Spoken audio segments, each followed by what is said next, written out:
Freemason wenyewe. Wale wanaojitangazaga kwenye mitandao kwamba mimi ni Freemason na nimepata hela ni matapeli kabisa. Sio hao, ni Freemason wapi? Freemason hawajitangazi. Freemason hawaji tu hivi kiolelaolela kwamba eti tuma pesa, fanya hivi, hawakupigii simu wala kutumii message. Nasikia Freemason kuna hela sana. Ulivyojiunga Freemason nimepata hizo hela kweli kama unavyosema? Inawezekana wengi wanasema kwamba unapata pesa, lakini mimi sikupata na wala sihitaji tena kupata pesa Freemason. Ukupata pesa Freemason? Ulizitumia pesa za Freemason? Nilizitumia tena sana, na starehe nyingi kuliko hata umaskini nilokuwa nao sasa hivi tena. Sasa unasemaje hukuwa na hela na ulikuwa unatumia hela? Nilikuwa sina pesa, alafu nilikuwa natumia pesa. Nilikuwa natumia za watu, sio za kwangu. Okay. Maana kuna mtu alikuwa anakupa yeye kwamba tumia hii, tumia hii. Au ulikuwa unachukua kama unasemaga chuma ulete? Hapana. Kule zipo kabisa.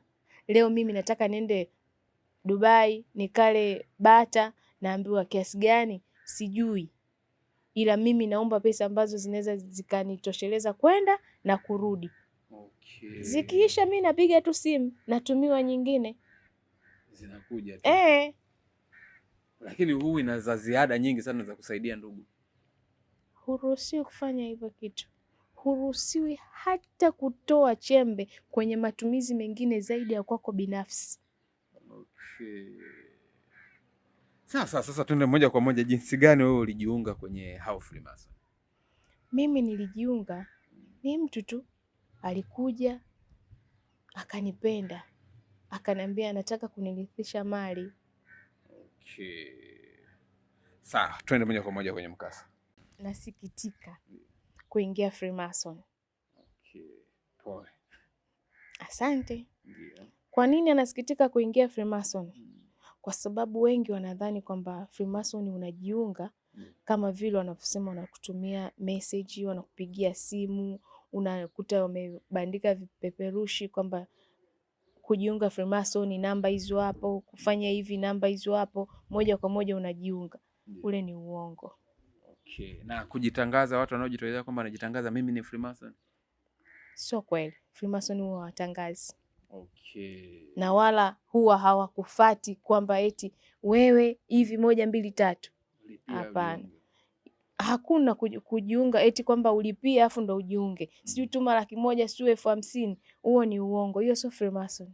Okay. Na kwa nini unasikitika kujiunga Freemason? Kuna nini? Nasikitika kwa sababu vitu ambavyo vipo kule unakutana na vitu vizuri, venye thamani ambavyo huku kwenye umaskini wangu mimi nilikuwa si vimiliki. Okay. Lakini kule nimefika vipo, ila sasa natumia sio vya kwangu. Okay.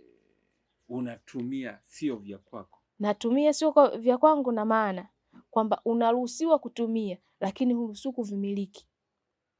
Si tunaonaga watu ni matajiri, unaona mtu anatembelea gari anafanya nini? Sisi tunachoona pale wewe ni utajiri wako. Unasemaje sio vyako na unavitumia wewe? Sasa hapo ndo mikasa na visa mpaka unapokuja kumilikishwa zile mali, kumilikishwa vile vitu ambavyo unaona watu wanamiliki, wanatumia kwa jasho lao, lakini sio hivyo. Okay, tuanze mwanzo sasa. Beatrice amezaliwa mwaka gani, wapi, katokea wapi, kasoma wapi? Twende hapo bwana Beatrice, karibu sana.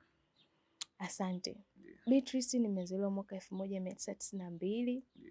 Wapi? Mkoa wa Singida. Okay. Nilibahatika kuwa na ndoa yangu, niliolewa kabisa na mume wangu. Okay. Lakini kwenye mambo ya maisha, mizunguko ya hapa na pale, mimi na mume wangu tukawa tumetengana. Kwenye kutengana nina rafiki yangu ambaye ipo Dar es Salaam. Okay. Kwenye mawasiliano huku na huku nikamwambia mimi siwezi kuja Dar es Salaam kwa sababu sina msingi, sina nilijualo, kwa sababu ndo kwa mara yangu ya kwanza mimi kuja Dar. Okay. Ila nashukuru Mungu alinibembeleza, akaniambia kwamba nitakuja kukusaidia, ukishindwa utarudi nyumbani. Okay. Sasa Mungu akasaidia, nikafanikisha, akanitumia nauli, nikajipanga, nikawaaga baadhi ya ndugu kwamba mimi naenda Dar es Salaam, naenda kutafuta maisha. Nikijipata, wenyewe watoto wa mjini wanasema nitarudi, hapa ni nyumbani.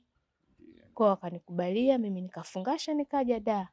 Kufika Dar, nimefika kwa rafiki yangu, hakujipata hivyo, lakini hela kubadilisha maharage, mboga za majani zilikuwepo. Alikuwa anafanya biashara Kariakoo. Sasa ni biashara gani alikuwa anafanya? Yeye alikuwa anauza mama ntilie tuseme. Lakini mama ntilie yake sio ile ya kusema anapika labda sehemu kama ni kibanda au labda amejenga tu banda au ofisi tu kwamba anapika, ilikuwa hapana. Tunatoka na chakula nyumbani, tunapakia kabisa kwenye makontena, ndio tunaenda Kariakoo, tunabwaga sehemu kijiweni kwetu kwamba mpelekee fulani, kwa nabeba napeleka hivyo. Sasa maisha yakaenda, kuna vitu ambavyo kimaisha kibinadamu lazima utakuwa unatamani.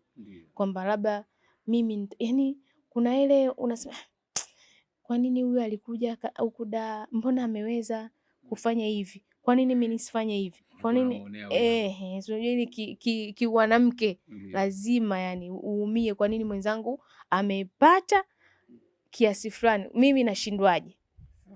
Ndio kaona ujiunge Freemason. Amna, sio kwamba labda nimejiunga Freemason kwa sababu eti ili nimpite rafiki yangu. Hiyo hapana. Haikuwa hivyo. Kwa sasa nikawa naumia.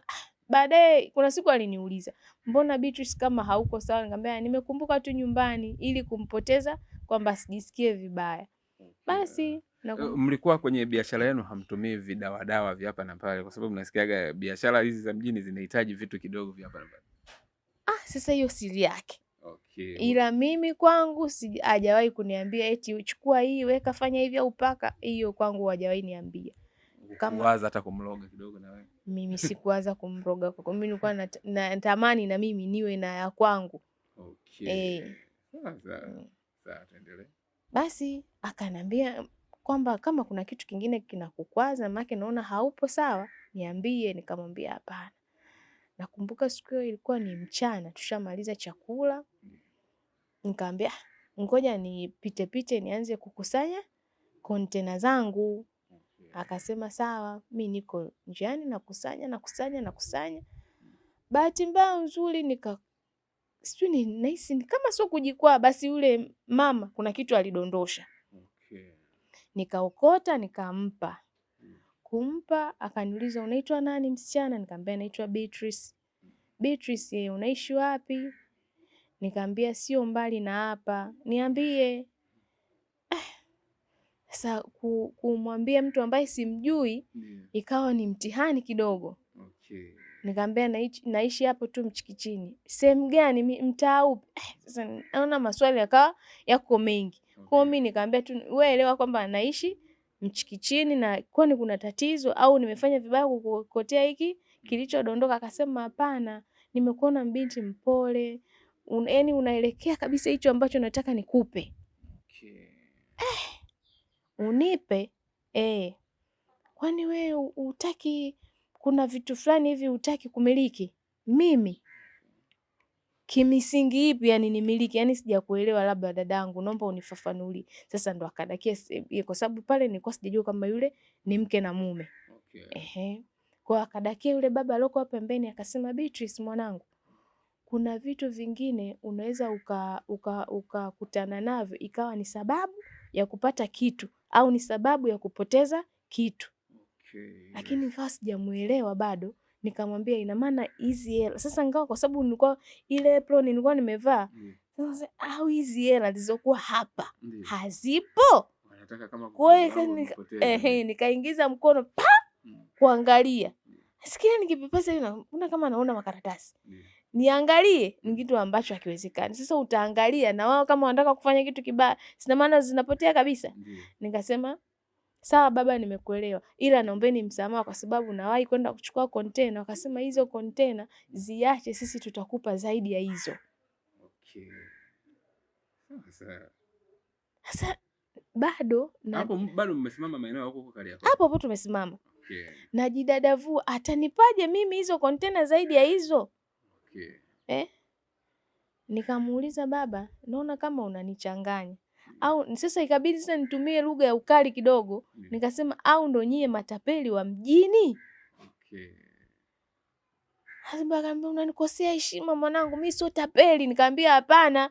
Wewe ulijuaje mimi ndo nimekwambia kwamba nimevaa hii apron mimi mama ntilie, naenda kuchukua kontena nirudi niendelee na maisha mengine. Sasa wewe unaniambia utanipa hizo zaidi ya kontena. Unanipaje? Mimi na wewe tunafahamiana? Okay. Hatufahamiani. Kwa nini mpaka unipe? Nimekuja kukuomba msaada? Hapana. Sasa akanambia, usiwe mkali, sisi hapa tuna njaa, chakula kipo. Nikamwambia, chakula sisi tumeishiwa. Nikamwambia, sasa mmezunguka kote kuniambia hivyo vitu, sasa kama mlikuwa mna njaa si mngeniambia mapema tu kwamba niwaambie chakula hamna?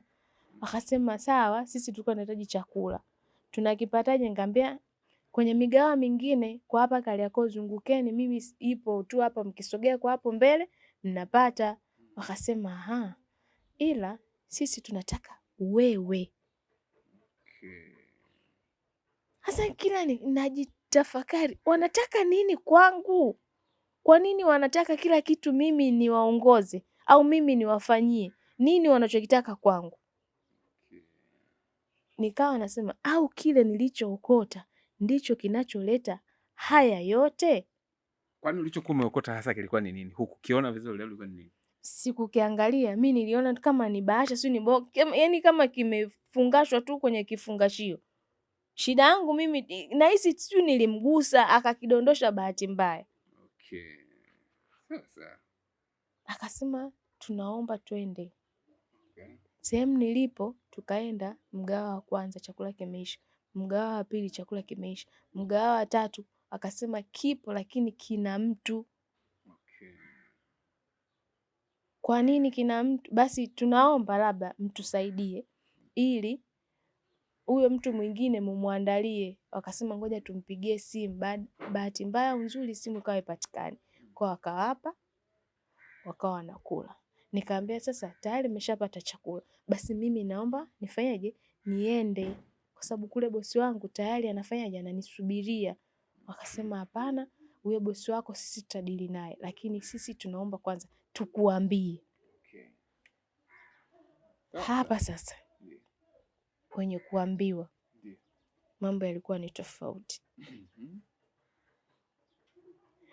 Unajua mtu kwamba anapokuambia tunataka tukwambie jambo, je, kile lile nilookota bomu, kile nilichookota kina thamani, au kile nilichokiangusha pale tulipo sijui nilimkwaa sijui vipi, kina thamani kiasi kwamba nimekiharibu? Sasa najipa matumaini kusema, Beatrice tulia. Kama ni kweli umeharibu, basi tutajua tunafanyaje. Moyo wangu unaniuma, moyo wangu unanisukuta, moyo wangu unajuta kwa nini niliokota kile kitu na mpaka hapa nilipofika. Okay. Akaanza mama, mwanangu, sisi tuna mali, hatujawahi kuwa na mtoto hata wa bahati mbaya. Hapa nilipo na utu uzima, sio kwamba labda ni mtu mzima wa hivyo labda wa kutisha, hapana. Okay. Na utu uzima huu niliokuwa nao sijawahi kupata mtoto hata wa bahati mbaya. Kwa hiyo naomba wewe Beatrice mwanangu uwe mtoto wangu, nikukabidhi mali zangu zote. Kama ndoto. Mimi mwenyewe kwanza nahisi sijui labda sijui seme ni mchozi, sijui nilibutua kwanza, yani kiasi kwamba labda mpaka waje wanimwagie maji, nahisi ndo ningeshtuka. Unikabidhi mali mtu ambaye uliona barabarani siku moja. Hivi unaongea mama, uko serious au unaongea tu kwa sababu unaongea, au kuna kitu unachokitaka kwangu mpaka unaongea hivi? Niambie nikupe, kama nina uwezo nacho nikupe, kama sina uwezo nacho niache niende. Sababu maisha yangu magumu, umenikuta tu barabarani, umeomba msaada wa kunyweshwa mgahawa, leo uniambie unikabidhi mali? Kwa akili haraka haraka, kwa upeo wangu niliokuwa nao, Nikasema hapana. Anikabidhi mali ambazo walizotafuta yeye na mume wake. Hawana ndugu, yeye mke ana ndugu au mume ana ndugu. Anione tu mimi barabarani aniambie mimi nataka nikukabidhi mali Beatrice mwanangu, ni kitu ambacho hakiwezekani. Kweli hiyo ilikuwa mtihani. Nikamwambia mama, samahani tena, naomba nipige kabisa na magoti, labda kuna kitu, sio labda, kuna kitu nimekikosea, niombe msamaha.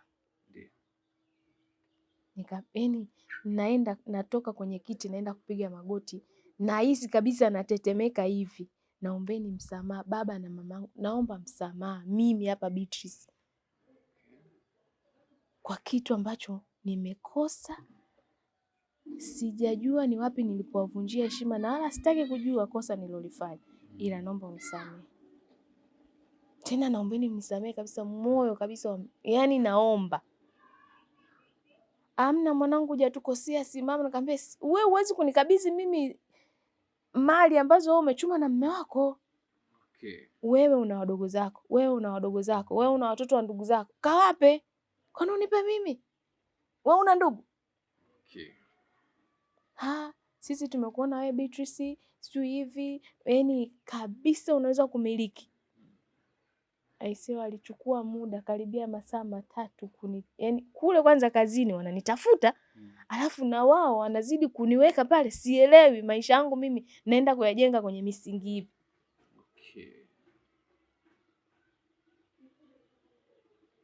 Nikamwambia basi naombeni mniache, tutafutane siku nyingine. Tutakupata wapi? Nikamwambia kwani leo mmenipata wapi? Ndio. Mliponipata leo, kesho mtanipata hapo hapo, njooni mtanikuta. Walichofanya cha ajabu wanakijua wao. Sijui walinipiga ile picha kwenye simu yao saa ngapi, mimi sijui. Sijui umenielewa tu ninachokiongea? Alinipiga picha kwenye simu yake, sielewi, yeye na mume wake, sijui. Mimi nilivyotoka pale nahisi kama ni ule mlango ambao ulikuwa uko wazi, basi wangenikamata pale mlangoni. Hizo mbio zake nilivyopiga. Break ya kwanza nilienda kwanza chooni, labda nijimwagie maji ili nijue kabisa kwamba labda nilikuwa naota usingizini kwa kile ambacho yale maneno walikuwa wanaongea yule baba na yule mama. Nilienda nikajimwagia maji, nikajikuta naloanisha kila kitu, vitu vyote nilivyokuwa navyo mwili nijimwagia ili labda nizinduke, lakini nikajikuta ile saundi kichwani inanifanyaje, inanirudia kila wakati. Mimi ni binadamu, hiki kitu nilichokutana nacho ni cha ajabu. Nawaza ni majini, nawaza ni kitu gani ambacho mpaka nikasema kwenye makanisa haya wenzetu wanaojuaga kuomba, maana sisi wengine hatujui kuomba. Wanakwambia Mungu akitaka kukupa akuandikii barua. Akuandikii barua, basi labda Mungu anakuja kwa aina yoyote ili akupe. Kwa sababu unaomba kwamba Mungu naomba unisaidie 1 2 3, anakuletea. Sasa ndo mimi anacholeta sijui kama yule sasa ndo Mungu ametuma, yeye ndo Mungu ametuma watu wake waniletee mimi hivyo vitu. Nimerudi kwa yule rafiki yangu nikamwambia leo nisifanyi kitu chochote. Nilichokifanya nilimwomba tu nguo nibadilishe kwa sababu nilikuwa wewe vipi? Niliingia kwenye mtaro. Na kati mvua yenyeshi siku hiyo Kariakoo. Nimeenda nikavua zile nguo, akanipa nguo zake za akiba nikavaa. Nikamwambia naomba tukutane nyumbani. Nimeenda nyumbani, sikulala. Yani vile vitu vyote vilikuwa vinatendeka mchana na viona hivi hapa. Yani vinajirudia. Dada watu wananibembeleza nimwambie nimekumbana na nini, naambia kule Kariakoo kuna vitu vingi, naambia sio Kariakoo tu. Yani hata hapa nyumbani sielewi mimi maisha tunaoishi hapa nyumbani. Kweli nikamwambia una shida gani? Nikamwambia sina shida yoyote, ila maisha ninayoishi hapa nyumbani siyaelewi. Unanisaidiaje? Basi kama una mapepo ambayo yanakusumbua, twende kwa mchungaji. Nikamwambia mimi kwa mchungaji siendi. Sababu nilikuwa na sasa nikienda kwa mchungaji na yale makelele ya kuombewa, nitajikuta tayari nimeshaingiwa na vitu vingine kichwani. Nitaambiwa acha kazi, ushinde kanisani. Na mimi pesa naitaka. Okay. Sawa, labda najiuliza shida ilikuwa wapi wewe kukataa kupewa pesa? Ulikuwa huzihitaji kweli au ulikuwa unahisi wale hawana pesa? Mimi kwenye kuhisi kwamba hawana pesa, hicho kitu kwangu kilikuwa kipo. Okay. Unajua kilikuwa kipo kwa sababu gani? Wale ni binadamu. Mimi sijakuwa nao, sijazaliwa nao. Kilichokuwa kinaniumiza zaidi, wao hawana ndugu. Mimi nimekutana nao tu barabarani. Wenyewe wanakuambia wazungu from nowhere. Nimekutana nao tu barabarani titi. Hawana ndugu. Wanao. Kwa nini wasiende kwa hapa ndugu zao? Kwa akili ya kawaida ya kibinadamu huo ni uongo. Okay. Haya, Mungu saidia. Mimi siku ya pili sikuenda kazini. Wakaja tafute. Rafiki yangu sasa naye alivyokuwa anapenda pesa, akawaleta nyumbani.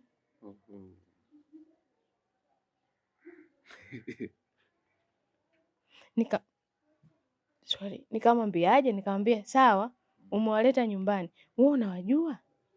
Au mnafahamiana vizuri? Hapana, mimi wamenyonyesha picha kwenye simu. Nikasema huyu binti mimi ninaye nyumbani kwangu, kasema leo ajisikii kuja kufanya kazi.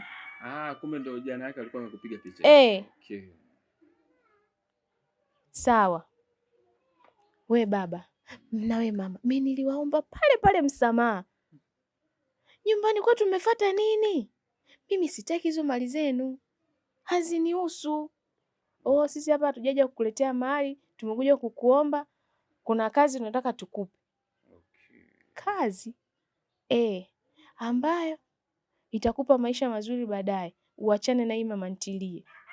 Nikamwambia mimi nimeridhika na hizi 3,300 ninazopewa na rafiki yangu.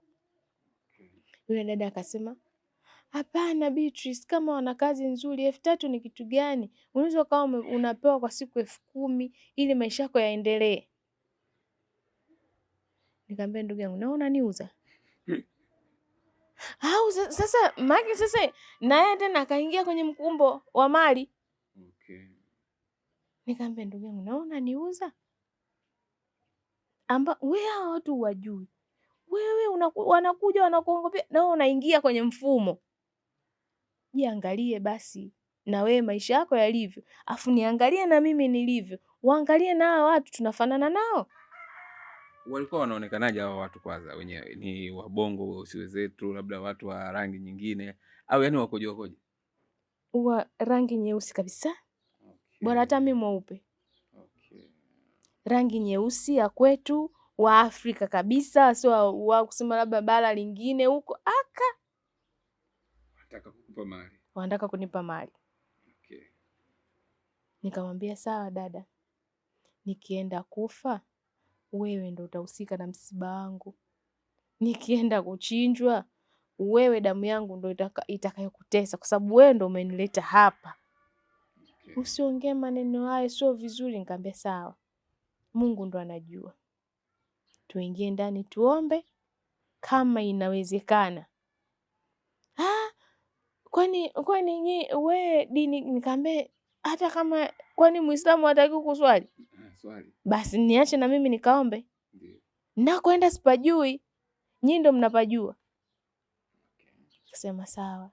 Kaingia ndani na yule dada tukapiga maombi. Dada ananiambia mbona kama roho inakataa hivi? Nikamwambia nilikwambia. Okay. Ila wewe ulikazania. Niache niende. Okay. Nikaenda. Nibebe nini vitu vyangu? Utavikuta kule kila kitu. Utavikuta huko. Basi sawa. Ngoja mimi nifanye mambo mengine ambayo yenye kumpendeza Mungu. Nikataka nichukue Biblia, wakanikataza. Okay. Utavikuta kule kila kitu, sijui nini na nini, sijui yaani vitu vingi wananiwekea. Okay. Mgomo. Nikaambia sawa. Mimi nikaacha. Hilo gari nililopanda ndugu yangu sijawahi liona kwenye maisha yangu. Tembea yote ile barabarani Kariakoo. Sasa sijui kwa hapa kwetu Tanzania sijui anatembelea msanii gani maarufu au dunia nzima, sielewi. Naingia kwenye gari najiona kama yani siko. Gari lina sofa. Gari lina meza pale wameweka vinywaji. Ninywe. Kabla sijafika safari. Yani vitu vinaanza kukaribia kumiliki mali basi vinaanza mapema. Haya, Mungu saidia, safari ikaanza, tukaendelea na safari. Fika eneo, nikaambiwa hapa ndo nyumbani, ila kesho unatakiwa kuna nyumba unaenda kuishi huko, kwa leo tunalala hapa. Hapo ulipofika palikuwaje sasa? Ndo ni kweli hukuwakuta watoto kwamba hawana familia au hawana hata wafanyakazi? Hakuna mtu wa aina yoyote. Nyumba ikoje? Nyumba ni nzuri, ambazo nilizowahi kuziona ni ya kawaida tu, ila ni nzuri. Tukalala. Lakini kwenye kulala unajua mtu ukishaenda siku ya kwanza sehemu kwa mtu, lazima huwezi mtu ambaye tayari ulikuwa ushakuwa na mashaka naye huwezi kulala kibinadamu. Yani sikulala na hivyo asubuhi imefika nikaandaliwa chai. Chai toka nizaliwe sijaiona. Sijaiona ile chai. Mambo matamu yalianzia hapo. Vyakula wenyewe wanakuambia vizuri vitamu. Nikala pale. Nikaambiwa safari tunaanza muda fulani 6:30. Kwa nini 6:30? Ndo muda ambao tayari mpaka tukifika kule itakuwa muda umeshaenda, tutapumzika, alafu asubuhi ndo tutaanza mambo mengine. Sawa. Nilipofika ile 6:30 nikaingia kwenye gari nyingine, sio ile nilopanda jana. Tukaenda hiyo eneo. Barabara tunazopita sio za Kariakoo, maana mimi Dar es Salaam ni mgeni. Mama anasema labda tunapita Kariakoo, tunaenda wapi? Sio Kariakoo. Nimefika mahala nafika naona bahari. Bahari naambiwa tunaenda wapi? Nasema panaitwa Zanzibar. Panda sijui ndo boti, tunakatiwa tiketi pale tukapanda boti. Sasa tumefika pale wanataka sijui mambo ya vitambulisho, sijui barua serikali za mitaa. Yule baba hata sielewi vile vitu alivipata wapi. Alikuwa navyo? Sijui, mimi sina. Mimi binafsi sina na wala sijui ni tulikuwa tunaenda wapi sielewi. Lakini tumefika pale vile vitu vikadaiwa. Lakini sielewi mimi alivyopata wapi. Kitambulisho, barua serikali za mitaa, passport viko pale. Au wale walikuwa wamekupangia. Nikagongeshwa pale sio ndo miuli yao sio vitu gani vikawekwa tayari tukaingia kwenye boti. Baada ya masaa 3:30 hivi au masaa 3 hivi tunaingia Zanzibar. Fika pale tukapokelewa na msafara ambao yani sijui malikia mimi. Unajua ile kwamba mtu unanyenyekewa kiasi kwamba we mwenyewe unajiona ni wa tofauti. Kwa nini watu hawa wananyenyekea mimi siwajui? Ndio. Ingia kwenye gari tukaanza safari kwenda hiyo nyumba sasa. Kufika pale nimeshuka nikakabidhiwa chumba changu, nikaambiwa hiki ndo chumba chako. Muda wa chakula umefika nikaitwa tukaenda kula. Usiku wakaniambia pumzika, kesho tutaanza mazungumzo. Yapi? Mazungumzo tena? Mimi nikajua mnaniambia ndo mnanipeleka kwenye kazi. Ndo hiyo kazi. Kwamba asubuhi kukikucha salama tutakupeleka. Sawa. Kaingia ndani. Sasa mule ndani ambapo ndo nimeingia kile chumba nilichokabidhiwa, kuna thamani, yani vile vitu vya thamani kiasi kwamba kitanda chenyewe nahisi kama sijui ni goldi, sijui yani ule mlango nikifungua nikiwa naingia chooni nahisi kile kitasa chake ni goldi, sielewi. Okay. Nikasema hivi kumbe watu wana hela kumbe watu wanachezea hela kiasi. Asa hii nyumba nzima, afu mimi eti we chumba kutoka hapa si mpaka chumba kikubwa, kuna kitanda, kabati na dressing table basi, ambapo mi nikisema labda ni kile chumba nikitoe vyumba 2 au 3. Okay. Lakini ndo wameniwekea chumba kimoja. Nikalala asubuhi, ule usiku sikulala. Nyumba ni ya watu ni ya watu tu. Ndio. Asubuhi nakuja kugongewa, nilihisi kama sijui labda nimepoteza funguo kwenye mchanga au 500 kwenye mchanga. Ndio. Nilishtuka kiasi kwamba mpaka najisemea tu moyoni, naenda kuchinjwa au naenda kufanyaje? Naitwa Beatrice, abe unaitwa na madam. Natoka nakutana na madam, ananiambia jiandae, kuna sehemu nataka nikakuonyeshe vipengele fulani kabla kazi hatujaanza. Na aliyekuwa anakuita ni nani sasa? Yule aliyokuwa ananiita ni mkaka ambaye ndo aliyokuja kunichukua kwenye gari ambapo tuko bandarini. Okay. Ndio. Aya, ndo nimeenda pale, nimeshajiandaa, nimefika, ananiambia kwamba ananionyesha ni baadhi ya mazingira mle ndani. Yale mazingira aliyokuwa ananionyesha kiukweli. Mazingira ya nje ya nyumba au ya ndani ya nyumba? Tulianza ndani. Okay.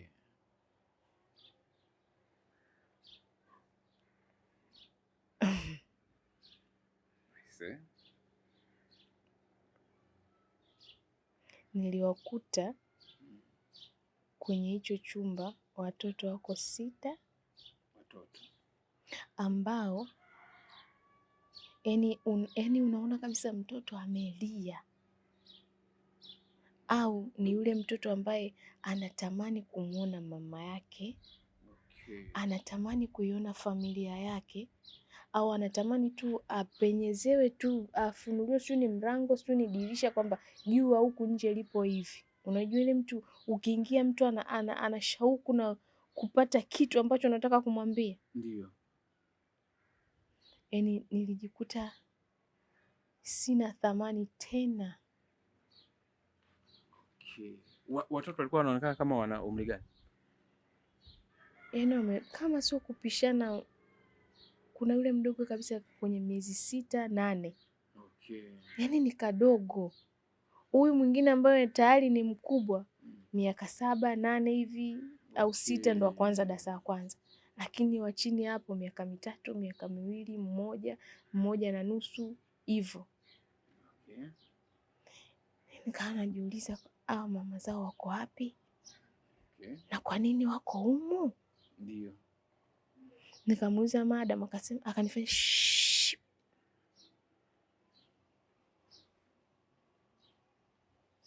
Okay. Akasema unaona hawa watoto? Nikamwambia ndio. Unahakikisha wanakula na chakula wanachokula nitakuelekeza jinsi ya kukitengeneza. Okay. Nikamwambia mbona naweza kupika chakula cha watoto? Akasema sicho hicho unachokijua wewe. Okay. Watoto walivyokuwa wamekaa walikuwa ni watoto wa kawaida tu, labda wanakosa chakula na mateso, au ni watoto ambao wanaonekana si wa kawaida? Wale watoto sio wa kawaida, kwa sababu ninavyosema sio wa kawaida inajulikana. Okay. Yaani mtu ukishaingia kwenye mazingira wanaosema ni msukule, au niseme labda mazingira ambayo mtu ukishatolewa sehemu moja kupelekwa sehemu nyingine wakakulisha vitu ambavyo wao wanavijua kidunia nyingine, lazima utakuwa unabadilika. Nikamwambia kwamba hicho chakula akasema nitakuelekeza mimi mwenyewe, kwa usiwe na haraka. Nisiwe na haraka tena? Nikasema sawa. Sasa natamani niwaguse basi nione, lakini kuna nafsi inaniambia acha. Hatari. Nikarudi nyuma, akanivuta hivi nyuma nguo, akafungua mlango, tukaondoka. Chumba kinachofuatia kuna wanawake hawa wawili. Okay. Jamani, wale wadada ni warembo. Sisi watu wa Singida ni warembo, lakini wale wadada ni wazuri, sijapata ona. Okay.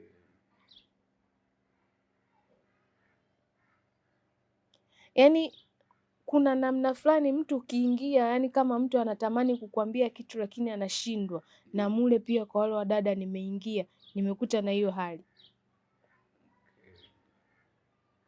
Mwingine alikuwa anahisi kama anatamani kuniambia ondoka, huku sio kuzuri, lakini akipiga jicho kwa madam anamkazia.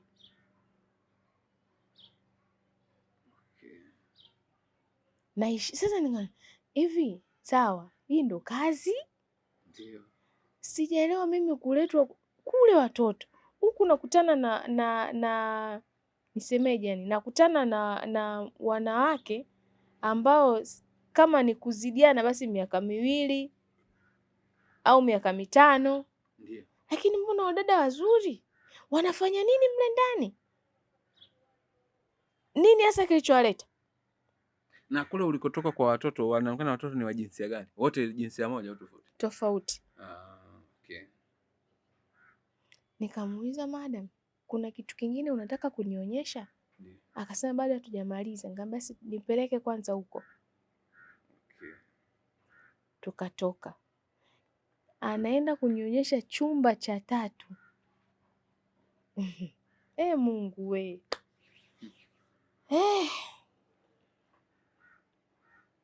Wanasemaga ndo yale mara kwanza nimesema kwamba anayetaka cha uvunguni sharti ainame. Lakini mimi nilishindwa kuinama. Okay. Kwa nini nilishindwa kuinama? Yaani vitu nilivyovikuta mule,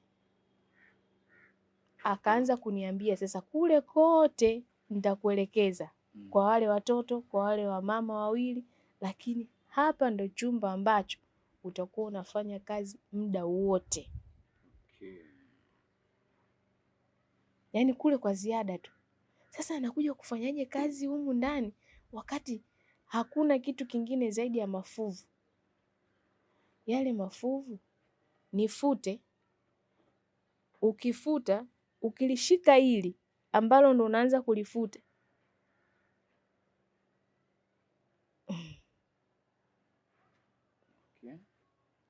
Aliniambia tu kitambaa cha kufutia ni hiki ambacho hakitakiwi kutoka nje, unafuta, ukimaliza unakiweka hapa. Yupo atakaye kuja kukibadilisha kitambaa aweke kingine. Okay. Sawa.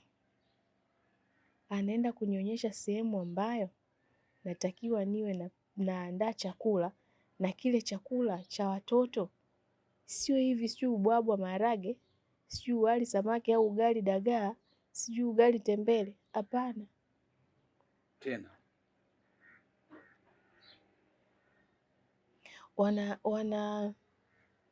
nilichokuja kujua kwamba Freemason ni huwa wanatengeneza pesa kimaajabu, au ni huwa wanapata pesa ni kwa ajili ya watu wengine.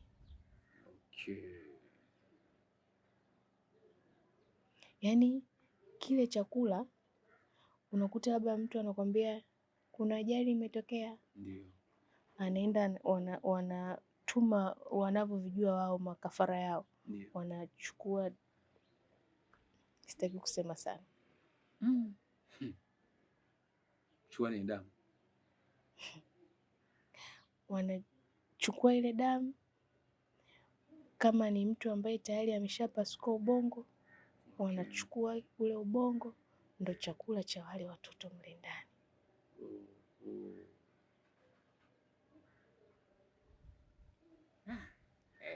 mtihani. Kwa sasa vile wewe unavyosema unaomba kitu fulani kinatoka siri. Okay. Lakini sasa mule kwenye zile package walizopaki mule kwenye friji, unaona kabisa hii hapa imeganda, unaambiwa toa kwa baada ya muda fulani, changanya na hii, unakuta labda damu wameweka kwenye chupa. Changanya, koroga, wapelekee watoto pale wale. Okay. Yaani kuna muda nafanya kile kitu lakini mwili hautaki, nafsi inaniuma. Okay. Narudi kwa wale wadada, wanakula nini? Kama wale wanakula hicho, na wale wadada wanakula nini? Ndiyo. Nikaambiwa chakula cha wadada wewe hakikuhusu, dili na wale watoto. Okay. Sawa, ni dili na watoto, ni dili na mafuvu. Sasa kule kwenye kufuta mafuvu, unafuta asubuhi na unafuta saa 6 usiku. Okay. Asubuhi, hakikisha asubuhi unapoenda kufuta hujashika chochote kwenye mikono yako. Yeah. Ina maana wewe ukikurupuka, kama ulilala na nguo, kitu utakachokishika ni ule mlango tu, kufungua wa kwako, kufunga na kwenda kufungua ule mlango mwingine, umemaliza. Okay. Siwezi kusahau hivyo vitendo nilivyokutana navyo kwenye mafuvu kwenye maisha yangu. Tutaendelea upande wa sehemu ya pili. Nafikiri kwa sasa tungeishia hapa kidogo, labda ujitambulishe kidogo tumalize. Sawa. Naitwa Elizabeth Ndauka. Napatikana Simulizi. Okay. Wengi wanapenda tuseme labda mtu ambaye ana stori yake, ana kisa, ana mkasa, andika maoni yako hapa chini. Kuna namba za simu inapita, piga, tutakufuata ulipo. Hutaki kuonekana? Basi wewe tuma voice note kwenye hiyo namba hapo chini WhatsApp kwamba 1 2 3 naitwa mtu fulani, naishi sehemu fulani. Sisi tutaisimulia simulizi yako. Usisite kutufuata kwenye mitandao yetu ya kijamii. Tuko TikTok, Instagram, Facebook. Na mimi pia niko TikTok, Instagram, Facebook. Kwa jina la Eliza Ndauka. Hivyo tu. Sawa, kama tembelea channel yetu kwa mara ya kwanza, tafadhali subscribe ili kuweza kupata kila video tunakuwekea.